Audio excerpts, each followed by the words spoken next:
How much education do you need before you die? It's a strange question. Here we are at an ideas festival, talking about innovations. Presumably, we should be talking about how much impact, say, technology could have on education. All the wonderful things that could happen today with the resources that we have. Happily, there are other people here who can tell you about that. So instead, I am asking you this different question. How much education do you need before you die? It's strange, isn't it? Why would I ask that sort of strange question here? Well, it's because I'm a philosopher, and we love strange questions. Strange questions are opportunities to reveal things about our concepts that we might have missed before. Strange questions put pressure on our concepts.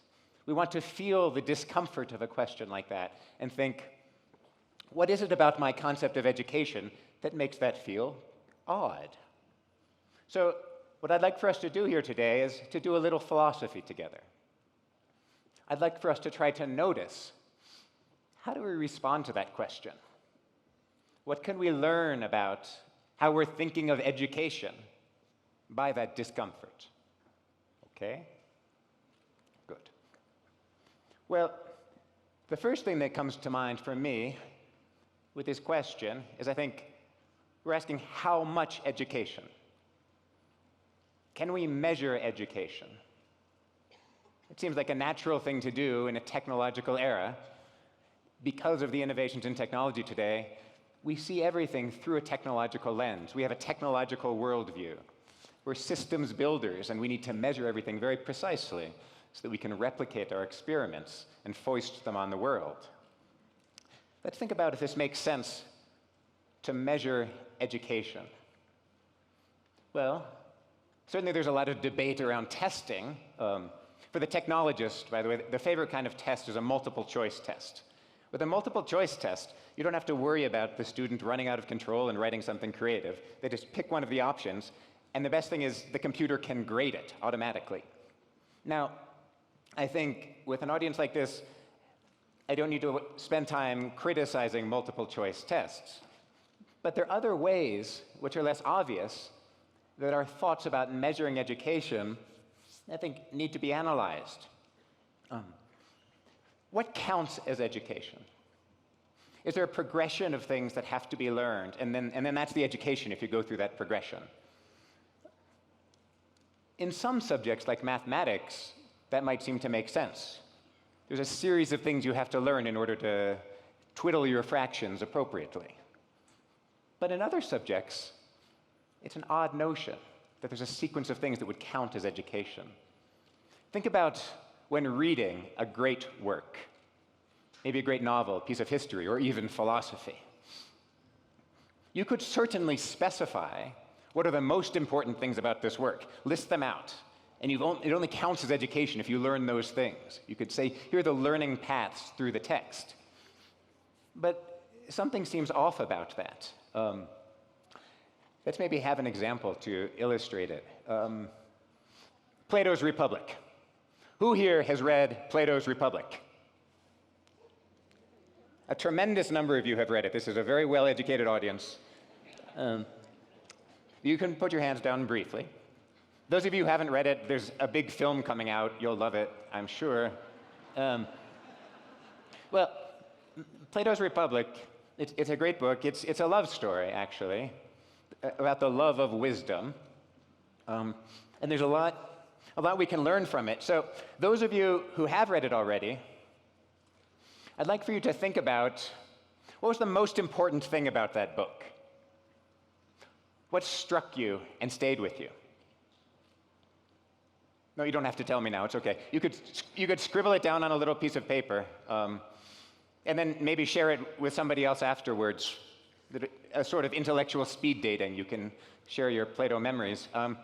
Well, what do you think the likelihood is that any two of you wrote the same thing on your piece of paper? I think it's highly unlikely. When I teach a large classroom with maybe 100 students, that text, I will get 100 different responses to the text. There might be a young scholar who's only interested in where that dialogue relates to the other dialogues. And is it really an example of Socratic refutation, or is this really Plato's pedantic voice coming in? Oh, but then there might be an engineer who responds differently, who says, how is Plato so fascinated with mathematics? Because mathematics is our subject in engineering. And is he really going to use math to solve all these problems in ethics and politics? And then there might be an artist. They have a different reaction. They're compelled by this idea that Plato seems awfully interested in Homer, but yet he's condemning all the other poets.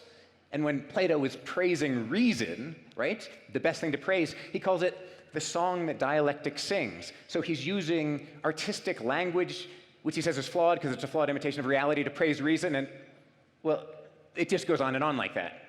You're again lucky that there's a timer here, because there are 100 different responses that I'll get if I have 100 students. The point is that when reading a classic, the classic reads you.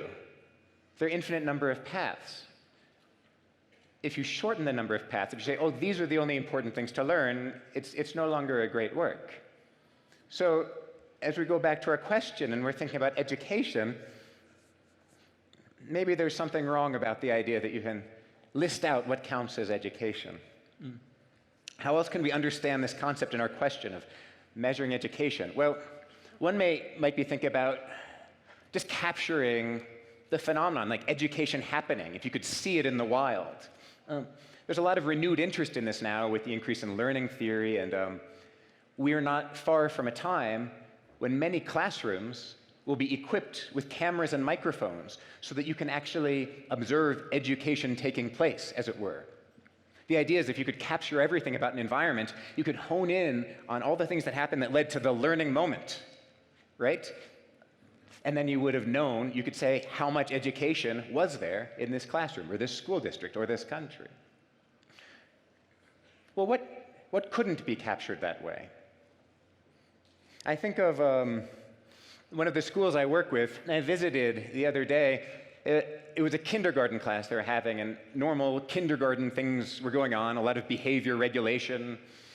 The teacher says, 1, 2, 3, eyes on me. And then the students, 1, 2, eyes on you, this sort of thing.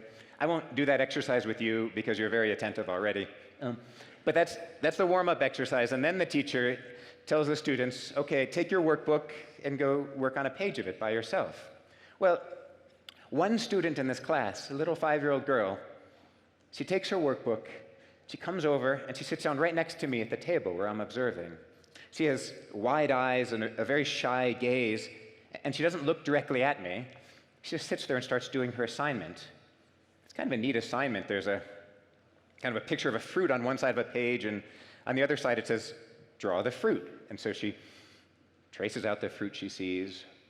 Then it gets more complicated. The next one, there's a picture of a fruit, and it says, draw a different fruit.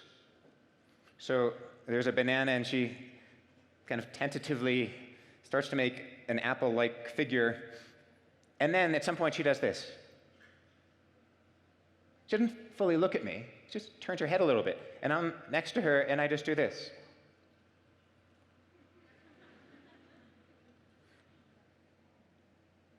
And she continues her drawing. That's the story. Exciting story, isn't it? Well, that's some education happening there. Education is always going on. You can't capture what's going on there by saying, well, what did we get through the microphone or the cameras? There's very little. The action at that time is inside of her head. There's something that she needs in some inchoate sense, some sense of support or encouragement or containment. And it's one of a million episodes that are constantly happening that are all part of a continuous stream of education. The basic fact of human presence, of one mind responding to another dynamically, has since time immemorial been the basic principle of education. And it's not something we can capture easily, wrap up into a little package. So maybe, as I'm still concerned about our question, we need to think about it differently. If we want to struggle with the question, how much education do you need before you die? Maybe we should think about what you have to accomplish before you die. We should be thinking about outcomes, not thinking about this process of education, but where do you need to get? Now, certainly it's the case with a lot of our interventions. What we want to do is we want to bring a population, usually in an underprivileged area, up to a certain level of education so that they can participate fully in society, so they can have the health, wealth, civic benefits that are available only at that level. Now, when we talk about education that way, we're considering education instrumentally. We're considering it only in terms of what it can get you. The idea is you want to make your present self ignorant. You want to get somewhere else. You want to be away from the present. It's consequentialist thinking in education, and certainly it is valuable. But it doesn't exhaust all that there is to education.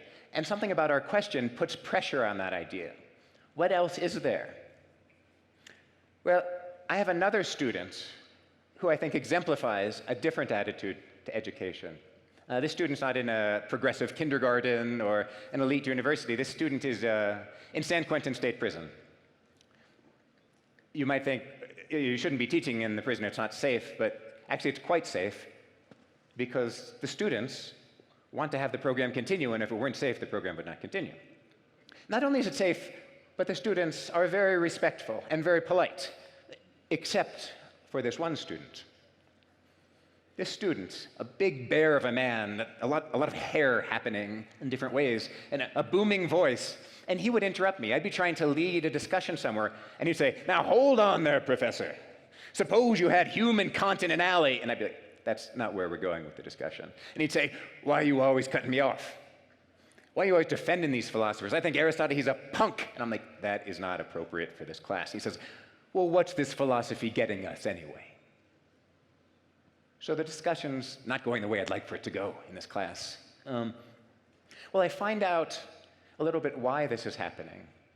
My student was the kingpin in an enormous crime syndicate. My student is not used to listening to other people. People listen to him. He's the loudest one in the room. He's the big boss. He says what happens. He has certainty all the time. Oh, well, when he says this, I understand a little better. We have something in common. I say, "Oh, we are both entrepreneurs." I have a different kind of enterprise. But I understand the need for a certain attitude towards leadership in a competitive environment. I tell him, but that's not what we're doing here. Here we're doing philosophy. Here, the highest value is humility. Here, the point is to follow the ideas wherever they go. The ideas are the big boss. Here, the challenge is to let down your guard and to just experience inquiry. Well, my student, he understands this. He stays in my class. My student, who will never get out of prison, stays in my philosophy class. There's nothing he can do with that education. He can't use it. He can't sell it somewhere. It won't get him anything. He's interested in education for its own sake, inquiry for its own sake, which those of you who have read Plato remember is a distinction that Plato gave us. The distinction between something that's good for what it gets you and something that's good for its own sake. Education is both. The fact of inquiry is something that we're capable of human beings. It's kind of remarkable. Basic curiosity. So education as an exercise of that capacity, an exercise of the capacity for wonder and pursuit of an idea. When we start to think of education this way, maybe we can revisit the question I started with. And now it becomes something more of an exclamation. We say, "Oh, why? How much education we need before we die?" You can ask yourself, have you finished your education? Have you stopped learning? Which is to say, have you stopped inquiring? Which is to say, have you stopped living? Well, today you have not stopped. Thank you for doing a little philosophy with me. Thank you.